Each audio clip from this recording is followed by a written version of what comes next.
Hello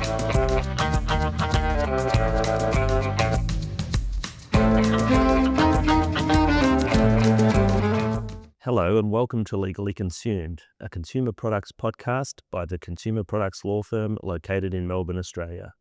I'm Raf Goldenberg and I'm joined by co-hosts Kay Ho and Tiffany Lucas. We are members of the team at CIE Legal. On Legally Consumed, we chat with consumer products company executives, members of their council and industry experts to give us a peek into their journeys as people. We explore industry-changing ideas and even share tips and tricks on how to navigate the consumer products space. This season, we will feature guests from multiple consumer product sectors, including the automotive, retail, advertising and insights, food, beverage and primary production, and franchising sectors. We'll also feature guests from the wider supply chain.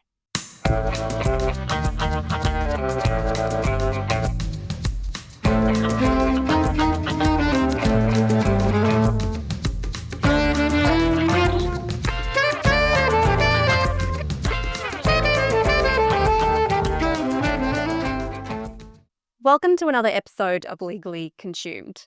We're joined by Kate Sherburn, who is Legal Beagle, aka Head of Legal, at fast-growing social enterprise Who Gives a Crap.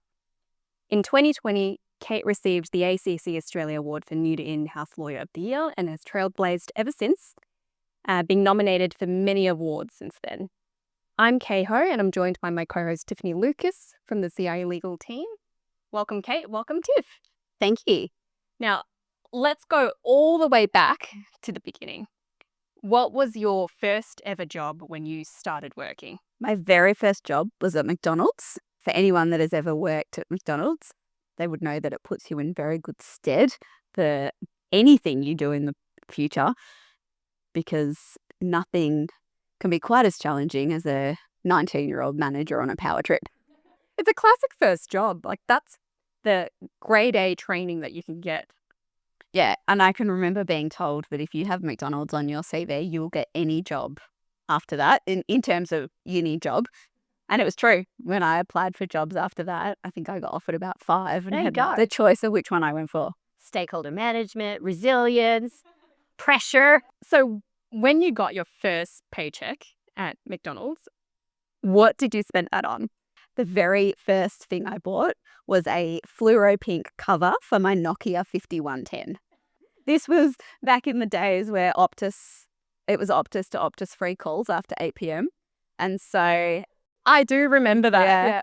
So I had bought my own phone, prepaid Optus phone, and I bought my pretty pink cover for it. Excellent. And so since McDonald's, talk us through your career path all the way to your current role now. So I fell into law in a way because I didn't really know what I wanted to do, and I had loved legal studies in Year 12. So I thought, why not? I didn't get the marks to do law, and so I started my uni life doing psychology and realised once I had started how easy it was to actually transfer into a course once you were already at the university. And so after my first year, I transferred into a double degree doing psychology and law. So I knew nobody in the industry. I knew nothing. And so I did what I was told at uni, which was to apply for clerkships at the big firms through CV Mail. And I got nothing. And so I thought that my career had ended before it had even started. And the double degree with psychology was a very long one. And so I had been at uni for 5 years at that point and still had about 6 months to go. And I was getting very over uni life. And I saw a job for a paralegal at what was then Cadbury Schweppes. And I applied for it. It was a full-time role. They took 4 penultimate year law students each year. And I got it. And so I took 12 months off uni, much to my mum's horror, because she thought I was not going to go back and finish. And I worked in the legal team there. And for the first time, I heard about in-house legal teams. And it was a predominantly female team. And I saw them juggling families and work and having really successful careers. And it was so much fun. And I got to be part of the business. And so from that point, I decided I wanted to be an in-house lawyer. I applied for clerkships again And probably because I had that experience and I had a bit of confidence, I did get offered clerkships that second year. And I did the clerkships and I was very lucky to get offered a grad position because that was peak GFC. And so the firm that I was at had previously had about 20 grads and there were 6 in my year level. Because everyone told me I had to get my private practice strapped before I could go in-house. So I spent 8 years at that firm. For the most part, I liked it. It certainly has its ups and downs. But I did so many secondments there because I knew that I wanted to go in-house. So every time there was a secondment available, I'd put my hand up. My first secondment, I was still on my restricted practicing certificate and we had to work out this sort of remote supervision before remote supervision was really a thing because I just wanted to get as much in-house experience as I could. During that time, I had 2 children and the commute was starting to get really tough going into the city every day. And I thought by that stage I had enough experience to go out in-house. In hindsight, I probably had the experience needed years before, but I didn't have the confidence in myself. But I moved to Chisholm TAFE, which was 8 minutes from my house. And so just completely different lifestyle when I had a 1 and 3-year-old at that point. And it was really good. It was like lovely people. It was a really good place to work. But I got approached by Who Gives a Crap. And while I knew that it was going to be a big shift because it was a much bigger job, it was one that I would really care about and be really passionate about. And so I would put more of myself into it. It got to the point where I was like, I have to go for this. I can't miss this opportunity. And I have now been here for 5.5 years and have never once regretted making that move. Amazing trajectory. And just go back a little bit because you mentioned that right at the start of your career, you had these amazing women that were doing the juggle and you were watching that. And then you had your kids when you were in private practice, which is full on, I'm assuming. And now you've moved through and are back at a place that I think is probably more flexible for you, but I'd love to hear it from your perspective because you've become a voice and an advocate for women lawyers. So, yeah. And I look back at the experiences I had, and in a way I was lucky. I had really supportive partners, but most of them just didn't understand what it was like. They either had much older children or they had a partner at home. And so, when I would get the dreaded daycare call, it was just sort of a bit of a lack of understanding about what that meant. And, that on the days that I was not meant to be working, I didn't really want to be completing a settlement in my kitchen when my entire mother's group was in the lounge room, which did happen. But even with that support, it was systemic. It wasn't set up for part-time or flexible work. This was pre-pandemic, so working from home was not a thing at all. And then when I moved in-house, look, I appreciate that not every in-house role is as flexible as the ones that I've had. But here, even pre-pandemic, we worked from home predominantly. We're a remote-first organisation. And I am working from the office today, but it's a completely optional thing. And most days I walk my kids to school, and tomorrow my daughter's got an assembly where she's getting her leadership badge for grade 6 next year. And so I've already blocked that out of my calendar and know that I can just, put my Slack status as going to Sophie's assembly and no one will even question it because that's, it's part of our life. And the reason we're so successful in the roles we do is because we're not chained to a desk 9 till 5 or 8 till 6. Yeah. And you can work at a time that suits you. Yeah. And do you think, because you started out like when I did back in the day, I guess, do you think things have changed? I would like to think they have. Yeah.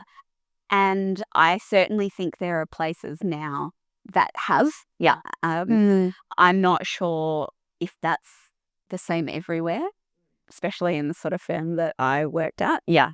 I think there's a lot of talk about the changes that are happening, but I'm not as confident that the changes are actually as impactful as they perhaps think.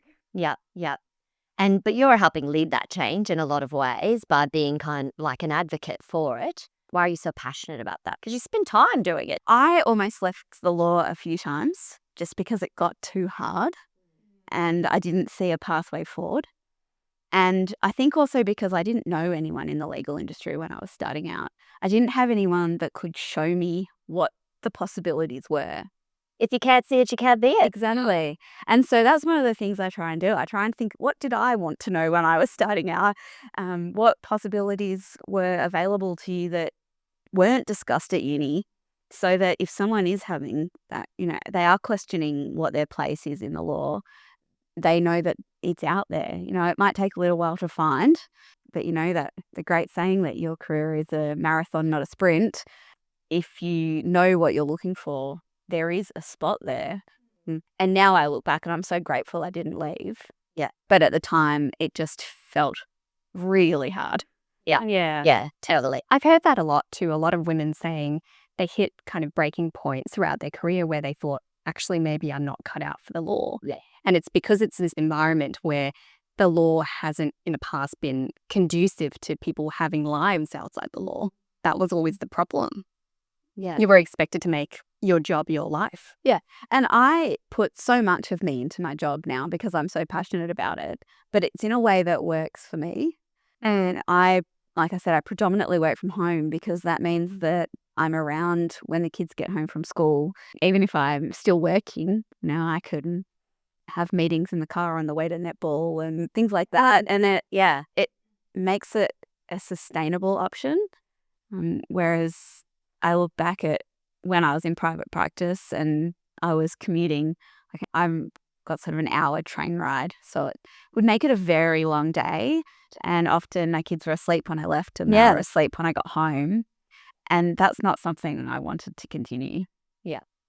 Well, I'm so glad you found a place that is allowing you to have that balance, for lack of a better word. I know that word's overused, but I've been thinking a lot about time versus energy and what we put our time into versus our energy into.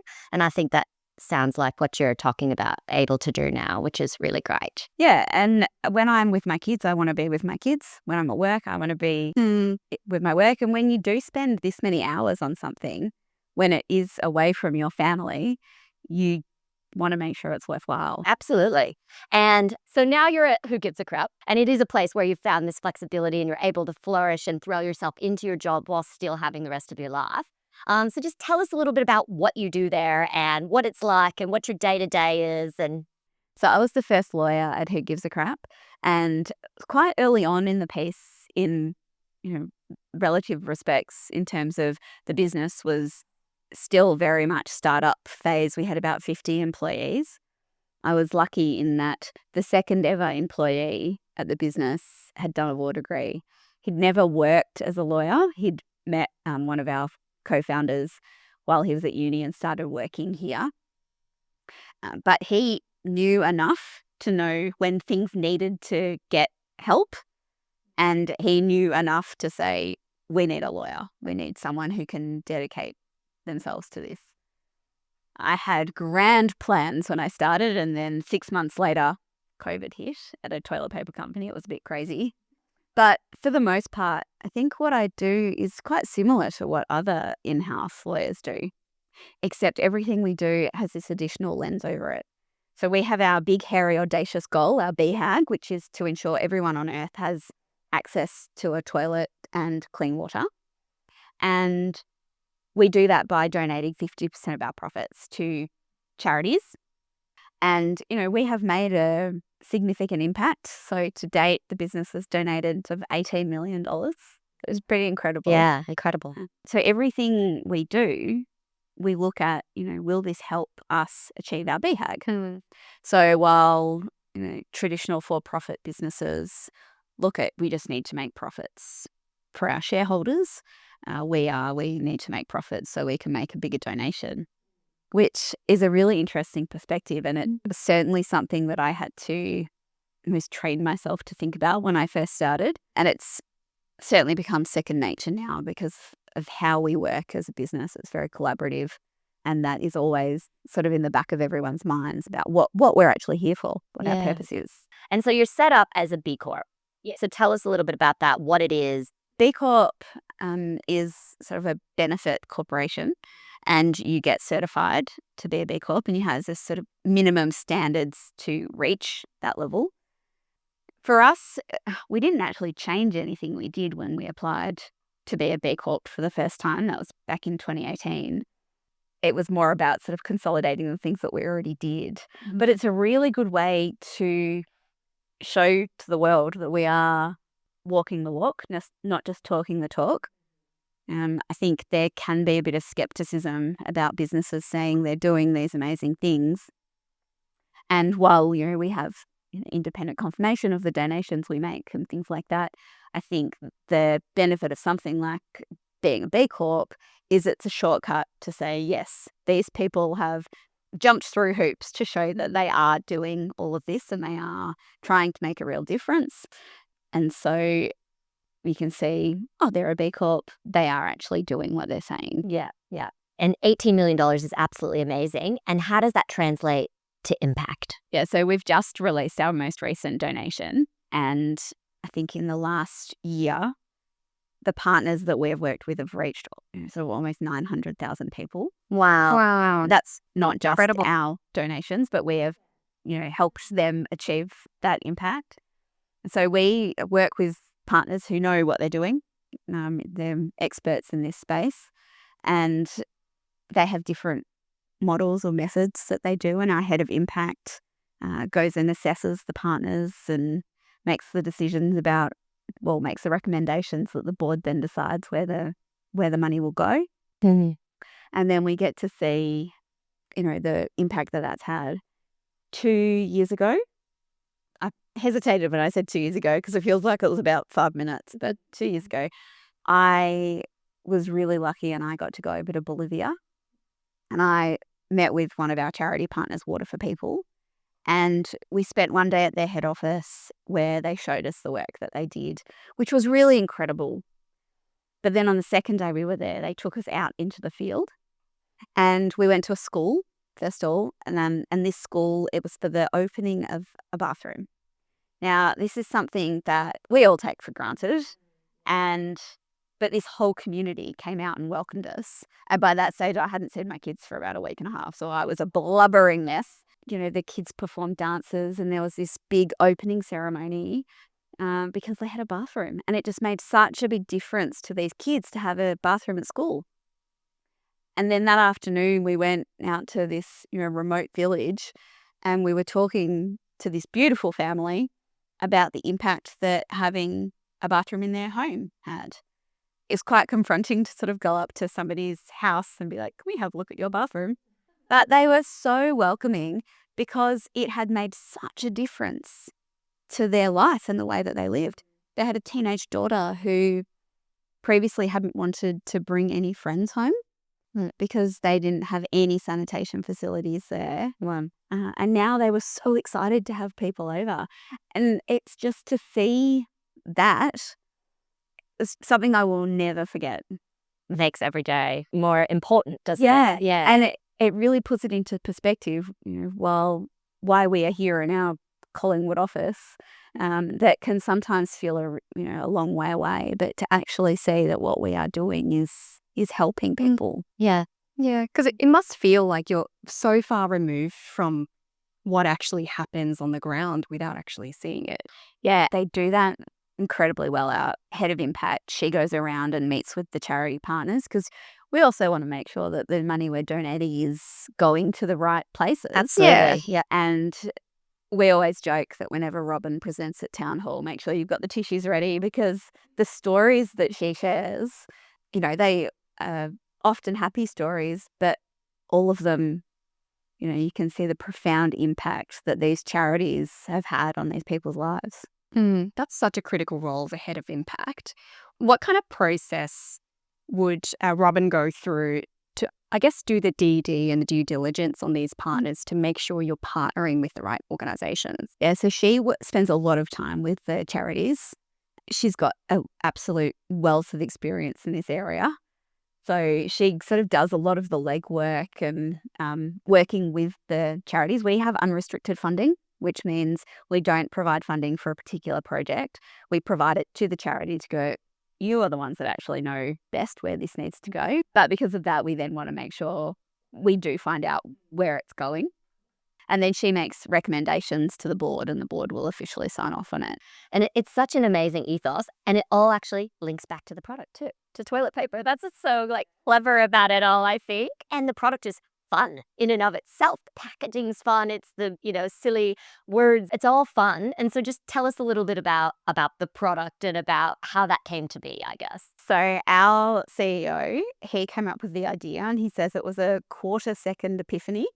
He'd had experience with social impact businesses before, but there's often a limitation on them. So, for example, his business before He Gives a Crap was a bar that had an impact element, but it's always constrained by people who want to drink alcohol, people who are located in that city, the physical space that the bar is in. Yeah. Whereas if you have a consumer product that people are going to buy anyway, and then you donate the 50%, the sky's the limit, really, in terms of who can purchase that. It's ongoing. And so they ended up doing an Indiegogo campaign to raise enough money to do the first production run. And somebody suggested to Simon that he sit on a toilet in a warehouse until they raised the $50,000 required. And he did it, and it took 50 hours. And at one point, he started having hallucinations. I certainly don't think that's something he would ever want to relive. But they got their first customers. The thing with toilet paper is essentially it's a boring product that most people don't think about. So you have to make it fun. And so we don't have plastic on our rolls. And so they started wrapping it with paper for hygiene purposes. And so they thought, well, why don't we make the wrappers really fun? So people want to display it. They want to share it with their friends. We have a huge amount of people that gift toilet paper. I've been gifted toilet paper. So it's all because of the packaging. Yeah. And I mean, I've just sent my 8-year-old off to school with the Gnome on a Throne limited edition because his classmates are having great fun making gnomes out of the toilet paper. And his teacher said, what do you want with the rolls at the end? I was like, you keep them, they're yours. It's quite clever because you're feeding into an essential product that is already the natural consumer purchasing habit.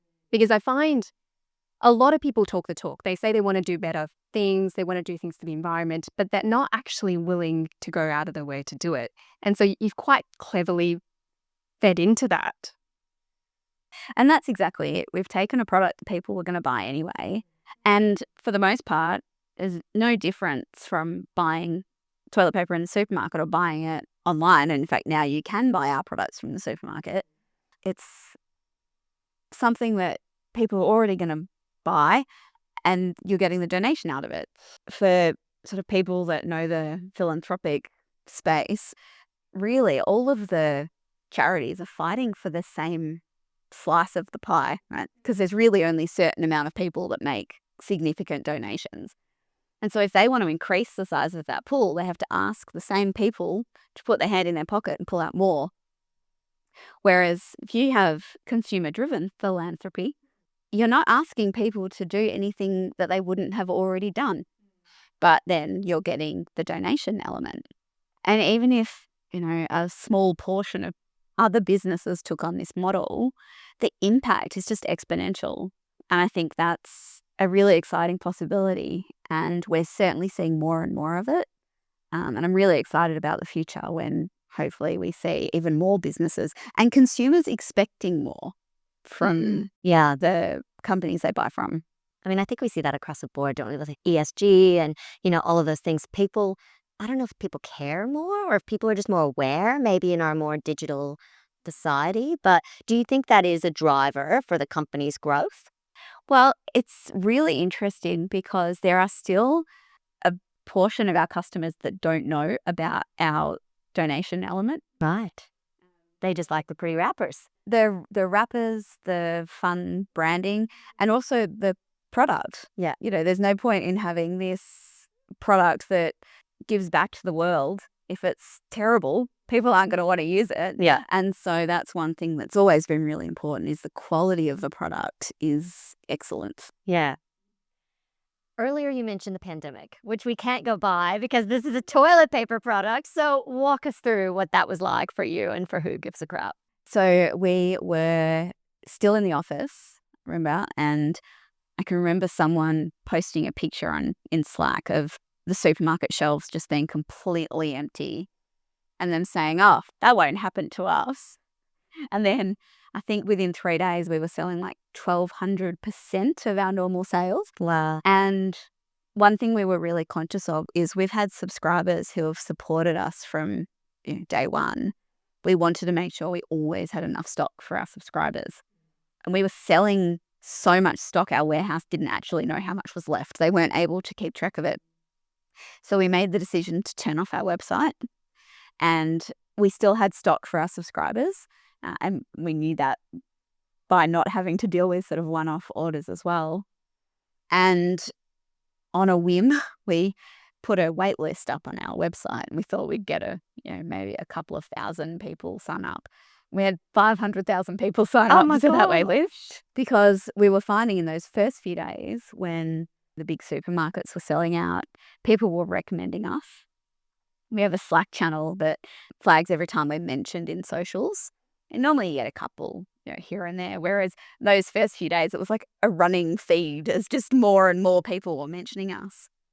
And so once we got stock back, we weren't out of stock too long. Felt like a really long time in that particular moment. We knew that if we just opened our website up again, we'd sell out again instantly, because the supermarkets were still really struggling to get stock. So we opened it up to, I think it was about 10,000 people a day. We'd worked with our warehouses and knew that that was the maximum number they could get through and keep up with orders without it becoming overwhelming. And they would get invited to a special site so that they could order. And I think it was about 3 weeks before we got through that entire list. And thankfully, we've not had any more problems with out of stock since then. At the time, it was so busy, no one had any time to think about it. We were just trying to deal with this. But now, 4 years, or almost 5 years later, we still don't know what. I wondered if you had that philosophical conversation in the office, like, why toilet paper? Such a crazy time thinking back, because I remember that the shelves were empty and we did not need toilet paper. But all of a sudden, we felt like we had to get toilet paper just in case. And again, going back to the impact side of it, it really sort of put things into perspective. Here we all were panicking because we couldn't get toilet paper. And there's 2 billion people in the world that don't have access to a toilet. Yeah. It was a rather manic time. Yeah. And so you joined right before COVID too. So that would have been a particularly interesting time for you, navigating that exponential growth, but also actually just trying to get a lay of the land and build the legal function. Yeah, as I was the first lawyer here, I had sort of come in with the idea that I would find my feet, and then I was coming up with all these things that I wanted to do, and then that went completely out of the window. And I think in typical startup fashion, you pick up a rock and you find 8 more rocks. And I think the impact of that chaos at the start has meant that we're still finding things, obviously nothing terrible. It's sort of been a much longer process because we've gone in 1,000 different directions since I started from where I originally thought we would be going. Yeah. That growth trajectory is so huge, but also so manic. So you must have had to be so reactive instead of strategic during that time. And how now, after it's calmed down a little bit, how have you reset? And has the growth stayed really high? Yeah, so it was interesting because in the first few years of the business, they were doubling in size anyway. Right. Oh, okay. Wow. In terms of growth, it was not a massive growth that was completely unexpected. What it was a massive growth in a really short period of time. Yes. And I think the outcome of that is we're probably being exposed to people who otherwise wouldn't have bought an eco-friendly toilet paper online. So the brand recognition is much higher.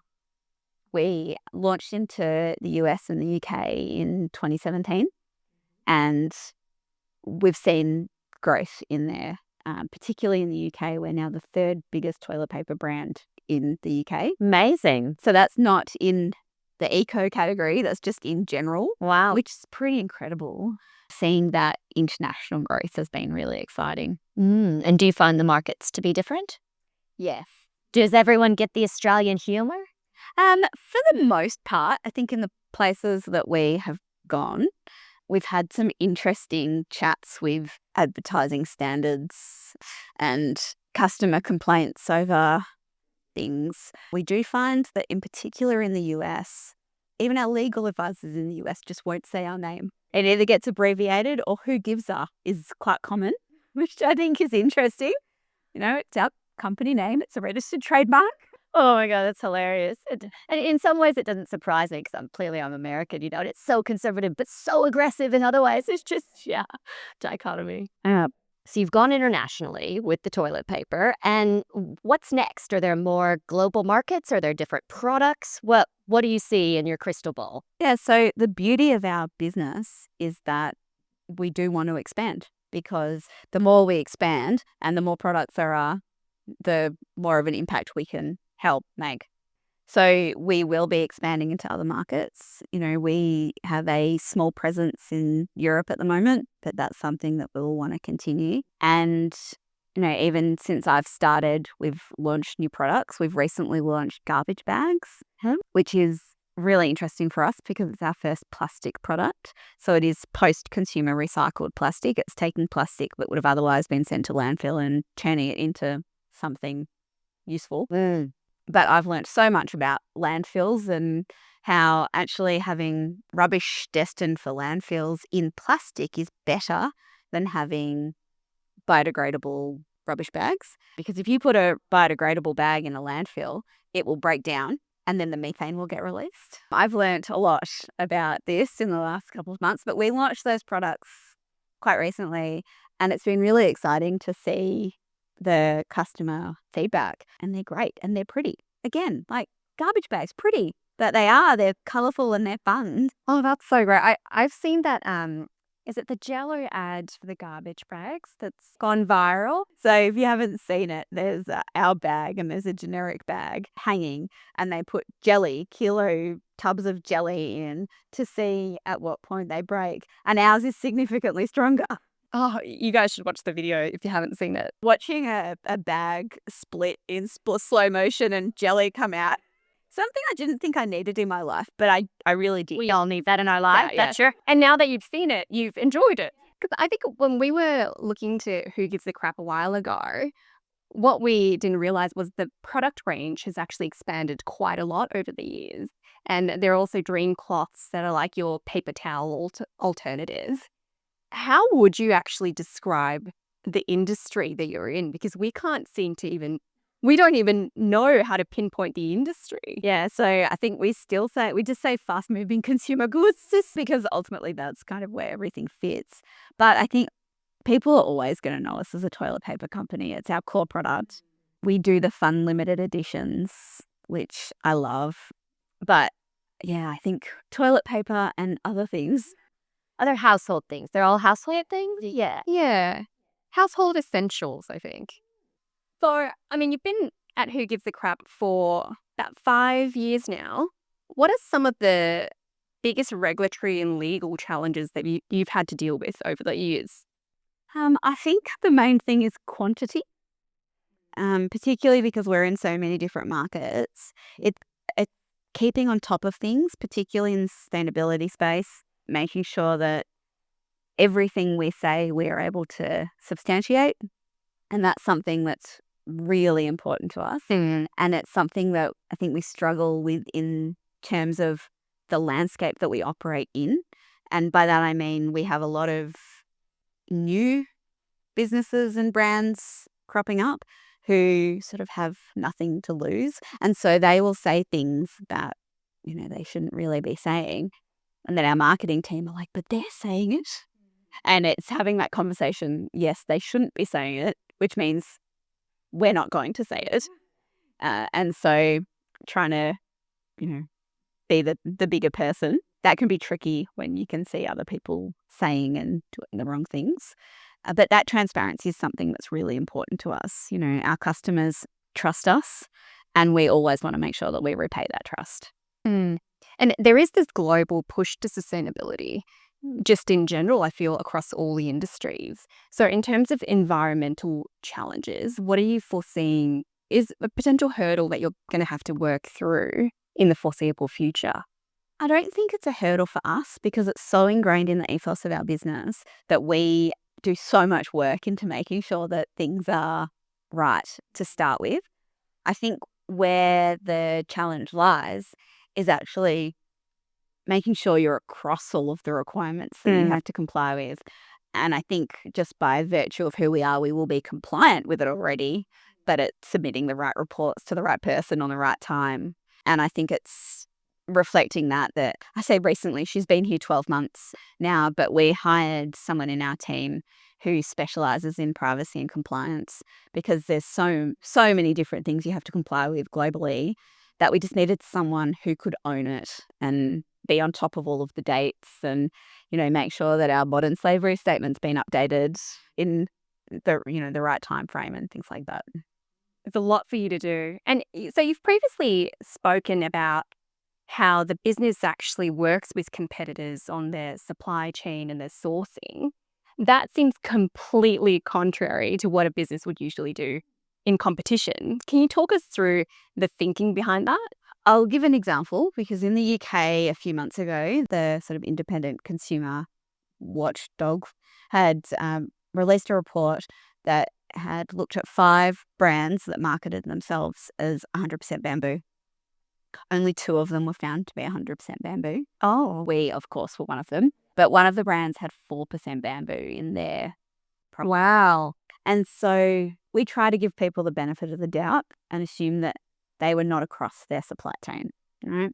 So instead of lambasting the competitors, who are also, for the most part, trying to do the right thing, a lot of these brands have got the eco element and impact element in some way, shape or form. One of our co-founders actually put a public message out and said, if you would like us to help you, please reach out. And one of them did. Wow. And so I think our view is that the more people that are doing the right thing, the better for everybody. And so we want businesses to be trying to make a difference. If we can help them, we will. I love that because it really hits home how genuine you are with that impact messaging. You know, it's not all talk. You actually do genuinely want to make the industry better, the environmental impact of that. Yeah. And also because it's such a small space, really, any reputational damage to some brands is going to have an impact everywhere. And we've worked really hard to get that trust and to show that we're doing the right thing.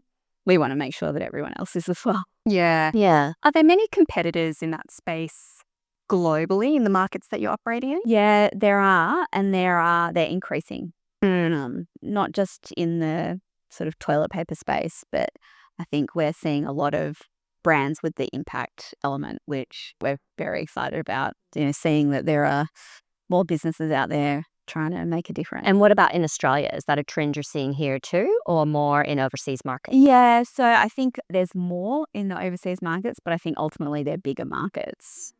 But no, it's certainly something we're seeing in Australia as well. Yeah, great. And now if we look forward, do you have any projections for how the industry is going to look, I don't know, in 10 years' time? What I would really love is for more businesses to have an impact element, whatever that looks like. I don't know, it's much harder for established businesses to do it, but it is possible. I think that that's something that consumers will start to expect, but also the more people that do it, the better. These are really big problems we're trying to solve. So if we've got lots of people trying to contribute to solve it, it's just going to happen quicker. Yeah. And I think it will be driven by consumer demand because that's what's going to hit the bottom line in the end. If consumers care about this, they're not going to pick the brand who's not doing anything in the space where there's no impact. So you're right. Like the more businesses actually do this, the better overall collectively we will be. Yeah. And you've been able to raise capital and everything with that model because it's been ingrained from day one, yeah? Do you feel like that was a hindrance or a help, or when you look at your capital raising setting? I mean, certainly when the founders started the business, they never thought that a cap raise would be possible. You know, who would want to invest in a business that gives away half their profits? But then by the time they actually got to that point, we had investors clamoring to invest because of the impact model, and it's baked into all of our documentation, so they knew exactly what they were signing up for. Yeah, so always the sort of the passion for everyone, and really the reason why we're doing it sort of shines through, and people are excited about that. And it's interesting because it's like what you were saying, there's consumer demand for it, but there's also this new investor demand for it, isn't there? With, people wanting to invest in funds that are sustainable and do have, impact investing, basically. So it's kind of on both sides. I think like if we fast forward, into the future, there will become a point where you're only going to be sustainable in terms of long-term sustainability if you have environmentally sustainable model. And so the businesses that are already doing it, we're already on the front foot. Yeah, absolutely. Because it's inevitable. You have to adapt or you're going to be left behind. That's really where we're moving here. I mean, we love the consumer products industry. I feel like we could talk about it for hours. But what do you love about it? I really love that you get to see the whole process. So from a legal perspective, when we launched our dream cloths, for example, I was there in the very first chats about the name to make sure that it was something that we could protect legally. And then I went through the whole process, and now I have them in my home. I really love that part of it. There was a second part to that, and I can't remember what it was. I get that. It's just it's such an industry that's human to people because they see it on the shelves. Yeah. They see the ads out. It's stuff that they've worked on that they contributed to. And I think that's why a lot of our lawyers love the consumer products industry. It's so tangible to them. Yeah.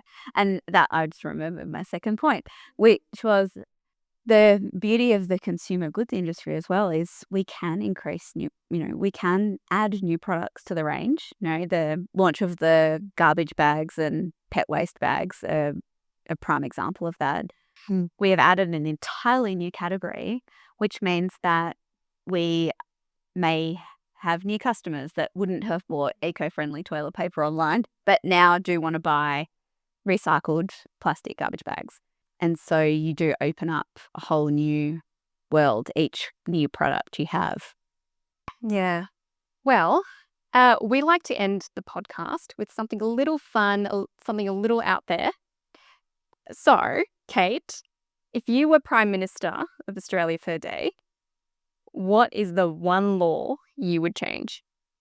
I'm actually going to say Prime Minister of the UK because there is one very ridiculous UK law that I would change in a heartbeat.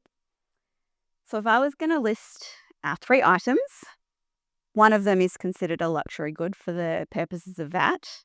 Be interested to know which one you think is a luxury good. So caviar, marshmallows, and toilet paper. Oh, surely I'm guessing I know where this is going, but of those 3 items, for the purposes of VAT in the UK, toilet paper is considered a luxury item. oh my God. And How so can that be? that is just ridiculous. And so that would be what I would change. And what's the impact of that being a luxury item? Well, it increases the price. That's ridiculous. I'm in shock that's the classification in the UK. Wow. Well, thank you, Kate, for talking to us. That's been lovely. I think we can chat for hours more, but we've run out of time. We'll see you next time. Thank you. Thank you.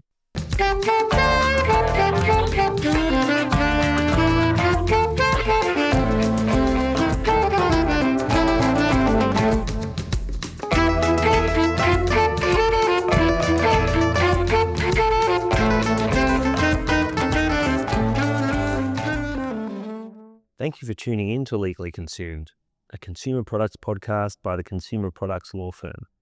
This was presented by Raf Goldenberg, Kay Ho, and Tiffany Lucas from CIE Legal. Our theme song is by our very own CIE Legal house band, which comprises the 2 CIE Legal Andrews, Andrew Ma and Andrew Thompson. The content of this podcast is for general information only and is not to be used for specific advice purposes or for formulating decisions. If you've enjoyed this episode, please follow us on Apple Podcasts, YouTube Music, or Spotify, and head to our LinkedIn page @CIE Legal for the latest updates on our next episodes and other content from our podcast conversations. Check out our website to listen to our range of episodes and find additional free information at www.cielegal.com.au. To get in contact with CIE Legal about consumer products legal services, reach out to us on info@cielegal.com.au. Thanks again for listening to Legally Consumed, and see you all in the next episode.